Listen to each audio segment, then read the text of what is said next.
Yeah, I know I already made a video on my roster prediction for Smash Ultimate before E3, but now that I know most of the characters that were announced, I realize that my roster needs some changing. So currently, we have every single veteran back, which makes 63 slots filled up already. If you don't already know, Pokemon Trainer counts as one character despite having 3 characters you switch between, and Echo Fighters count as separate characters. I still think we'll only get about 10 or 15 characters because of Sakurai saying there will be less newcomers to compensate for all of the veterans turning. So far we have 3 confirmed newcomers: Inkling, Daisy, who's an Echo Fighter of Peach, and Ridley.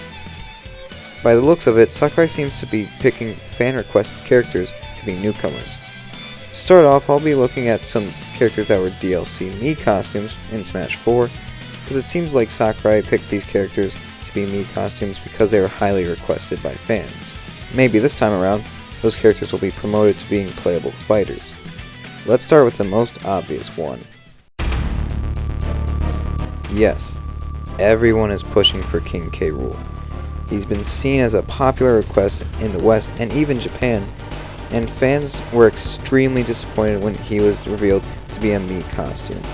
I think Sakurai listened to the outcry and decided to make fans happy by bringing this classic Donkey Kong villain back in the form of a playable character. Heihachi was considered to be a fighter in Smash 4, but due to his unusual fighting style from Tekken, he was made into a Mii costume instead. Maybe with more time and more consideration, Sakurai could have finally found out how to make Heihachi into a playable character. Monster Hunter has grown to be one of Capcom's most popular franchises, so maybe we'll see a Monster Hunter as a playable character because of this. Plus, the fact that there were Monster Hunter Mii costumes does make me think a Monster Hunter does have a decent chance at being on Sakurai's mind for new characters. We did already get Daisy as a new Mario character, but since clones are usually late inclusions, maybe Geno was planned to be the Mario character. Geno is a really popular choice, and Sakurai has even considered Geno to be in Brawl, but Sakurai didn't include him because he is a Square Enix character. However, Square Enix did allow Sakurai to add Cloud in Smash 4 and a Geno Mii costume, and along with that, Cloud is returning in Smash Ultimate, so maybe Geno will join him as a second Square character. These next characters aren't chosen based on Mii costumes, but rather for other reasons. In this case, I think due to the high fan demand, we may see a Kirby character. As shown by this poll taken by Source Gaming, Japanese players really want to see another Kirby character for Smash 4 DLC, as seen with Magolor and Bandana D scoring in the top 10. Maybe we'll see one of these two, or maybe a different Kirby character. That's actually hard to predict since Sakurai is the creator of the Kirby series. Each time around we always get a new Pokemon based on the newest Pokemon games. So in this case we have Sun and Moon, and despite everyone saying Decidueye, I have some other thoughts. Personally, I think Lycanroc is the most likely choice because of how much Game Freak is pushing Lycanroc to be the Pokemon that everyone remembers from Sun and Moon. Rockruff is paired with the Alolan starters in many things that are Sun and Moon related. Lycanroc has 3 forms, and Lycanroc has an exclusive Z move. Maybe Game Freak tried to make Lycanroc stick out to Sakurai, especially with the idea of its forms being used to represent the theme of the Sun and the Moon. I don't think Sakurai would just introduce the idea of Echo Fighters just to add one new one and label 2 past characters as Echo Fighters. I think we'll get one more at least, and I know you're probably not going to like this, but I think that could be Rex echoing Shulk. I know they're very different, but with the similarities in body and weapon, maybe Sakurai decided to make Rex into an Echo Fighter, and maybe also because he might not have known that much about Rex at the time of planning, so making an Echo Fighter would have been a better choice. So maybe Rex will be an Echo Fighter of Shulk to promote Xenoblade Chronicles 2, and maybe his final smash will be just like Shulk's but with Pyra and Mythra. So that's what I think the main roster will be like. 73 characters. 10 newcomers isn't that ultimate, but maybe we'll get DLC fighters like with Smash 4. For this, I feel like some characters would be chosen immediately. while others would be determined by other factors afterwards. So, just for the fun of it, let's predict the DLC. I will not let the dream die. I still believe Excitebike Racer will be in this game.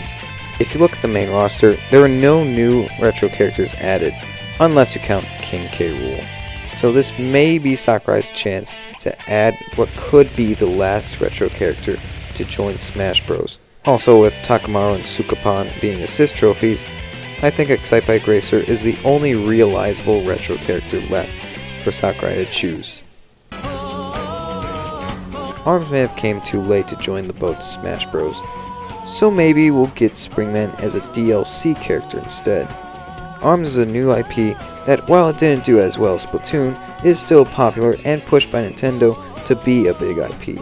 Plus, Springman would be a good character to represent the types of games on the Nintendo Switch. With Rayman making a cameo in Smash 4 and Rabbids crossing over with Mario, we may finally see either Rayman or a Rabbid join the battle. Now, it's hard to say which one out of these two since Nintendo and Ubisoft collaborated to make Mario plus Rabbids Kingdom Battle, and Rayman is heavily requested by fans in the West, and Nintendo licenses some Rayman games in Japan.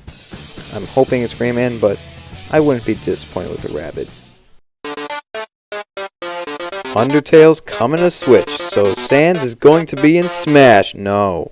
Maybe not Sans, but maybe some indie character will be chosen for Smash DLC to represent these kinds of games. Now, call me crazy, but I think it could be Travis Touchdown. Yeah, I know, it sounds like a weird choice, but he is a Japanese character. The No More Heroes games were made with Nintendo console mechanics in mind, and Sakurai is friends with Travis's creator, Suda51, who did also help Sakurai with sound design in Brawl. I don't know, guys, but it might just be Travis who takes his spot. Yes, characters. Kind of like Corn in Smash 4. I think this time we'll get 2 characters who will be added to promote new Nintendo games. I think one will be an Echo fighter while the other will be a unique fighter.